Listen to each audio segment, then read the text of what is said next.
guys, I'm here today to talk about 14 books that I didn't like and therefore did not finish during the time from the end of April until now.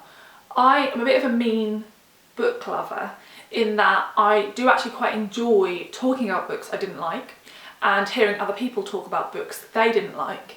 And I know that some people on BookTube think that it's just nice to speak positively about books, and I sort of get that mentality. However, I think with so many books out there to choose from, and with most of us having TBRs which we'll never manage to read in our lifetime, there's definitely space for talking about why books didn't work and why perhaps if you have similar tastes to me they won't work for you. And also it's just sort of fun to be critical about stuff sometimes, isn't it? So yeah, let's talk about the 14 books I didn't like. So firstly, I tried to read quite a few books from the Man Booker long list. I actually think quite a few of these were shortlisted as well. So a couple of them I actually had hold of pre them being long listed, and I just happened to, you know, see they were on the long list and thought, oh, that's interesting. So the first one I really didn't like is Burnt Sugar by Avni Doshi. This has been shortlisted as well. In India this was published as, I think, Girl in White Cotton. So I started buddy reading this with Shan from Storytime. I'm pretty sure Shan finished it. I know she didn't love it, but she did manage to finish it because she has much more stamina than I do. So I think I got about a third of the way through this one and there was nothing I liked about it. So I requested this one from the publisher, as I said before it was longlisted, because I loved the sound of it. I knew it was about a mother and a daughter. I knew that they'd had a pretty difficult relationship and the daughter felt like the mother was a sort of toxic element of her life, and then the mother was diagnosed with dementia and the daughter had to become a caregiver for somebody who she had this difficult relationship with. And I thought that was an interesting premise, and when I read the first couple of sentences I thought they were phenomenal, and I was so excited about the writing style in this book, and this just didn't work for me in so many ways. So this book is set in sort of the present day with the protagonist's mother having dementia and her struggles with that, but also she starts to reflect back on her childhood and growing up with her mother, and she even reflects on like her mother's life prior to her being born and, you know, why she doesn't get on with her mother now. I didn't like the writing style at all. I have realised this year, with particularly this section of books that I've DNF'd, that I say quite a lot that I struggle with books where there's a sort of element of coldness and a disconnect. And that makes it sound like I'm saying I don't like books where I don't like the protagonist, and that's not true, because actually there's some books I've really enjoyed where I don't like the protagonist, and I'm all in for reading books with complex characters where sometimes you dislike them and sometimes you think they've done really abhorrent things. But what I really struggle with is when a writer writes in such a way that they give you unlikable characters or a difficult situation, and they also sort of push you outside of the story, so that there's no warmth in the story. You know, if I'm reading a book where a character's really struggling with depression, that's hard, but it's even harder if there's no element of warmth, if there's a slight disconnect to that narrative, and I've realised that's something I really struggle with as a reader. And I felt that with this. I felt like all the characters were quite cold and quite disconnected, and also the author seemed to have a fascination with trying to make you feel like really sick, so she'd write a lot of quite gross stuff about, like, I don't know, bodily fluids and going to the toilet and all those sorts of things. And actually, if that's done in a certain way I don't mind it, but it just felt like she was doing it just for the sake of trying to gross you out. I also felt like some word choices were just there for the sake of pretentiousness. It was like she just looked at a thesaurus and like changed some word for one that you may not have heard of. And also some of the sort of metaphors and similes just didn't work. So one that Shan pointed out, which absolutely cracked me up, was that she said that the colour, I think it was somebody's eyes, remind her of forests, something else, and decomposing corpses. And I was like, how can somebody's blue eyes remind you of decomposing corpses? Like, some of the metaphors just didn't work for me. And I was also just getting a little bit unsure about her representation of dementia, and also when she looks back on her childhood there's a certain period in her childhood where she grew up in an ashram, and I just didn't, it came across like perhaps that was going to be not dealt with brilliantly. So, and a little bit stereotypically. So I decided to DNF this one, and I'm so glad I did. While we're on the buddy read with Shan train, Shan and I also tried to buddy read How Much of These Hills is Gold by C. Pan Zhang. And I think I DNF'd it after about 4 chapters. I was actually trying this one on audio, and I'm pretty sure Shan DNF'd this one as well because she had it from the library, so she was just like, I'm gonna take it back. And I think with this one, it's not so much that I think it's a bad book. I do think Burnt Sugar is a bad book. I think this just isn't for me.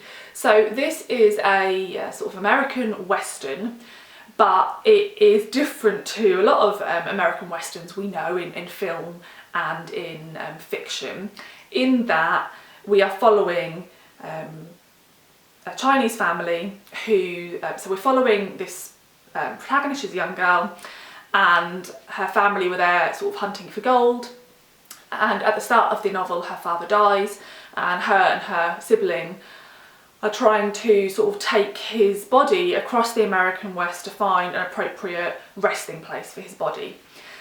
And again, this book, I think, felt very disconnected. In those first 4 chapters, I felt that you were really held at arm's length from truly connecting to the characters' emotions. I think in part that was because it moved quite quickly. So in the span of 4 chapters, which really wasn't very long, like 60 pages maybe, I think weeks go by, and like this really big event has happened, you know, that their father's just died, and you just skim over it. And I really felt like I wasn't feeling what they were feeling. And also, I'm really not a fan of the American West narrative. And also, I didn't like this writing style. This writing style is very stripped back. It's very, lots of sort of short, sharp sentences. I found it very simplistic. It's not particularly lyrical, and that's just not a writing style I enjoy very much. I just read it and just think like, there's like nothing particularly special about this one. So I think a lot of this one is that it's just not for me. There's so many elements of this novel that mean that I wouldn't enjoy it. So I don't necessarily think it's a bad book, it's just bad for me. So the one I am the most sad about is Real Life by Brandon Taylor. So I pre-ordered this one from the US, so I've had this one since early on in the year, and I actually started reading this one back in like April or May, and I DNF'd it before it got longlisted, and I did become tempted to try and read it again once it was longlisted, and I had so many people raving about it. And so I went and had a look on Goodreads, and what I always do when I'm unsure about whether to DNF something is I go over to Goodreads and I look at the lower rated reviews, because I want to see if other people are saying the things that I've been thinking, and I want to see if those people who manage to finish the book say those things carry on for the entire book, because if they do, I'm not going to enjoy it if I carry on. And that's what I did with Real Life, and actually I found quite a few people on Goodreads who'd given this lower ratings and just said there's just so many elements of this book that didn't work for me, and they carried on throughout. And those are the reasons I DNF'd it. So again, this book is just one of those books. I know so many people love it, and I just didn't. So I actually read about 100 pages of this one. If you don't know, we are following an African-American gay man who is studying some fancy type of biology at university. And I think this takes place over the course of a weekend, although obviously I didn't finish it, so I think I'd read for like the bit I'd read spanned like a day and a half maybe. And this young man has found out that his father has passed away, but he doesn't really feel anything about it, and you get the sense that his father was perhaps a bit abusive. That's just sort of touched on. And his friends are trying to convince him to spend time with them for the weekend, which he never does because he's really focused on his studies. And he decides to spend a bit of time with them, and then he becomes involved with a man who has appeared straight, and that man's not very nice in the bit I'd read. And none of them are really very nice, and yeah, everybody comes across quite badly. So yeah, you get the time with them, which I didn't enjoy, and then you get lots of time with him in the lab, which I didn't enjoy. There's like pages and pages of him just telling you about like what he's looking at through the microscope, and like it's super detailed. And I always say I really love slow, detailed fiction that really focuses on like tiny moments in a life, small moments in somebody's everyday. I always say I really enjoy that. And I think I do, but I think this was just too far for me, because yeah, and also the bit I decided I was definitely going to DNF, there's a section where he decides to play tennis with a friend.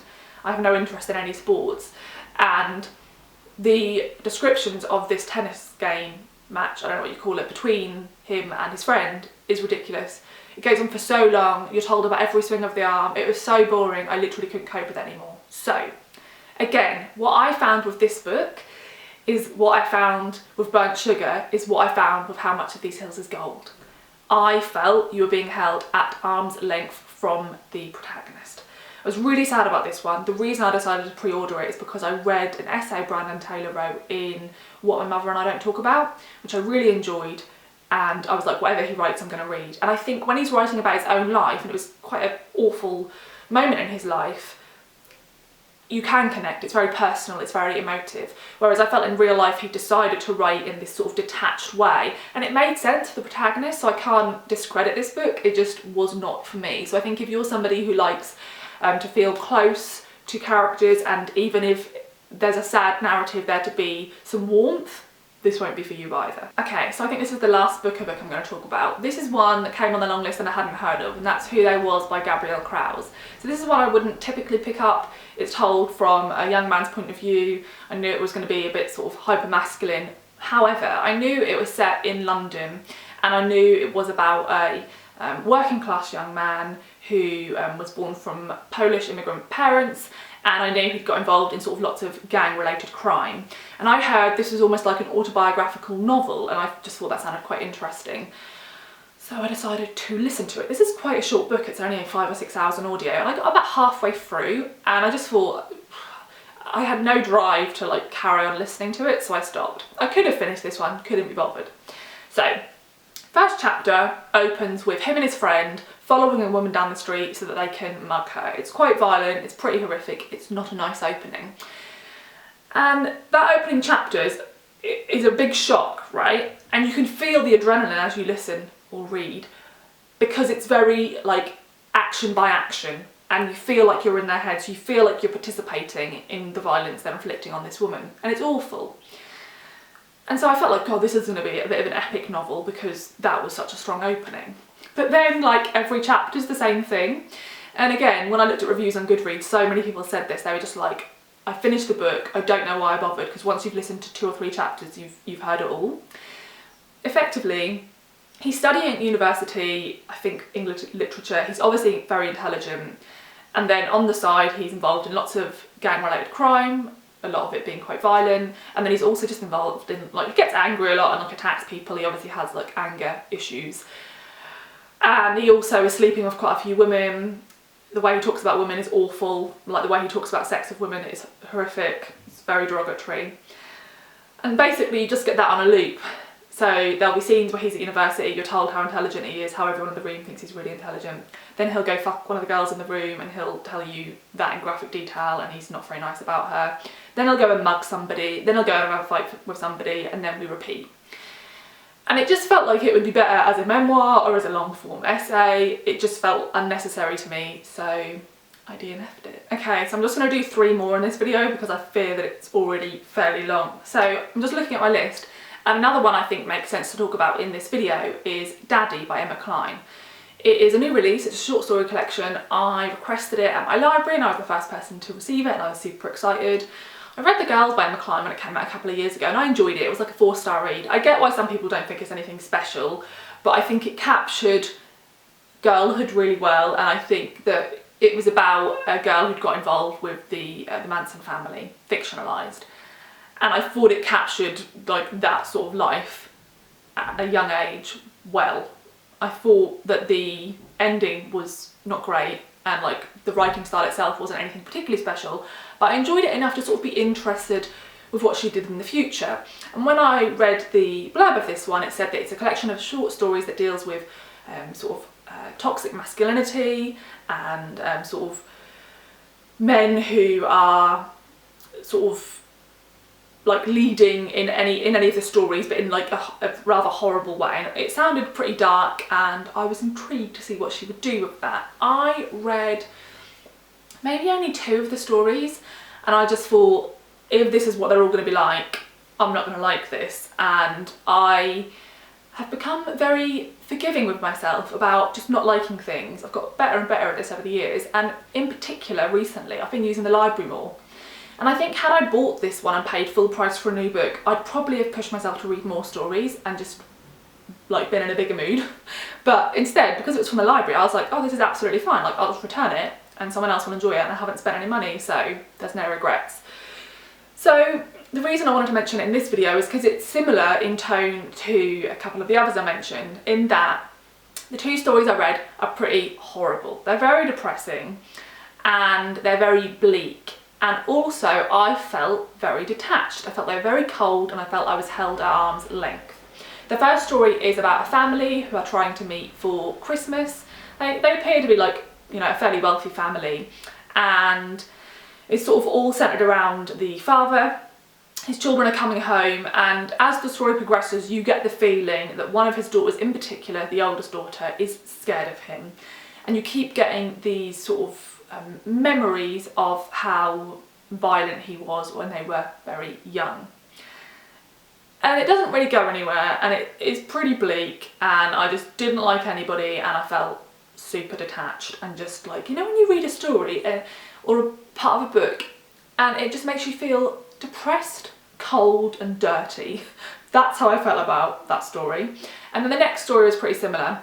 It's about a young woman who works at, I've heard a lot of American booktubers say it's supposed to be American Apparel. I wouldn't know, I don't know enough about like American clothes stores. She works at a clothes store in the US, and it is about the fact that she starts to sell her underwear online to men after like one of her colleagues mentions it. And so she's like worn this underwear and she puts it in a Ziploc bag and she goes to meet them. And it's just about one of those encounters.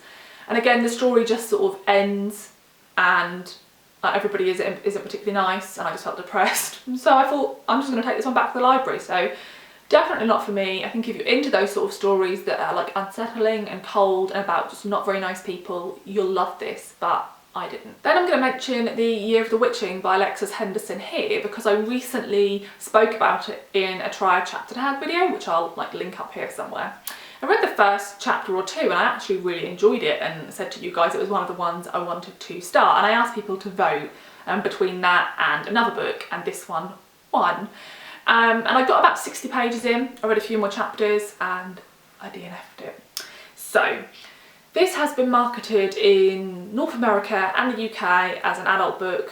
God knows why. It's 100% young adult, and I do not say that in a negative way. I say that because I don't understand when publishers decide to mismarket something, because you're missing your target audience. If this was marketed as YA, this is a witchy historical fiction book.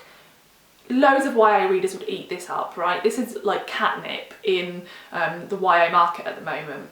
But for some reason they decided to market this as adult, and perhaps they decided to do that because this is a horror novel, and I don't know, they thought it was just a bit too scary for teens. I have no idea, because it's so clearly, I think, aimed at young adults. Now, here's where I find it a bit difficult, because where is the line between something being written for children, for young adults and for adults? It's really difficult to delineate between those like age categories, I think. So as somebody who reads predominantly adult fiction, maybe like 5% of children's and YA books, it's obviously sort of hard for me to judge, but I would say the differences are not to do with the age of the protagonist, because I've read grey adult fiction that's about 10-year-olds, that's about 15-year-olds, and they're definitely adult fiction. So it's not that. I think it's to do with the tone of the writing style, the ease of the language, and also, I guess, the tropes. So what you find in a lot of YA fiction, I've heard a lot of people who do read loads of YA say this, is it's really hard to find a YA book which doesn't also feature a romance, even if that's not the central element of the plot. And that isn't the case for adult fiction. If you're given an adult fiction book that's about something that isn't a romance, it isn't like super common to just include a romance for the sake of including a romance. There doesn't have to be like a romantic lead, for example, or a love interest or anything like that. Every now and again, but it's just not common. And also in a lot of YA, there's which makes sense because of the age, the whole like finding yourself and sort of learning who you are and maybe understanding something about your identity, which I think even when you're given an adult book from a young person's perspective doesn't happen as much. In fact, a lot of the time when it's an adult book from a teen's perspective, it's an adult looking back, so they're telling it through the lens of what they understand as a much older person. This book is 100% written for young adults, okay? You get introduced to a love interest in the first chapter.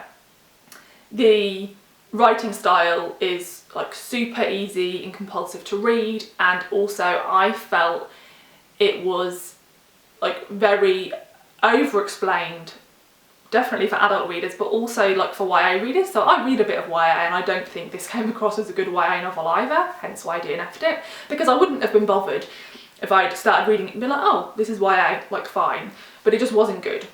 Example, you're told in one of the chapters about how poor the protagonist's family is and how much they're struggling to pay for food and medicine, and so she is sent to the local market to sell one of their rams to get money for them. And when she arrives, she sees a bookshop. She cannot afford to buy a book, but she's browsing just to read, and she runs into the prophet's son. They're a very wealthy family. She then describes all of his clothes, everything he's wearing, also like very reminiscent of like YA fantasy. You always get told what everybody's wearing, which just doesn't happen as much in adult fiction, I don't think.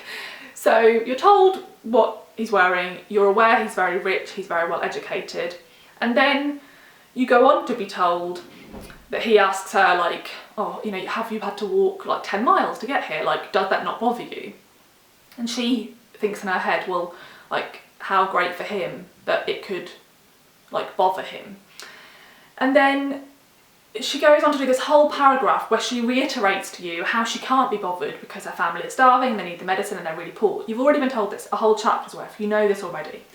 And then she ends the paragraph with the line,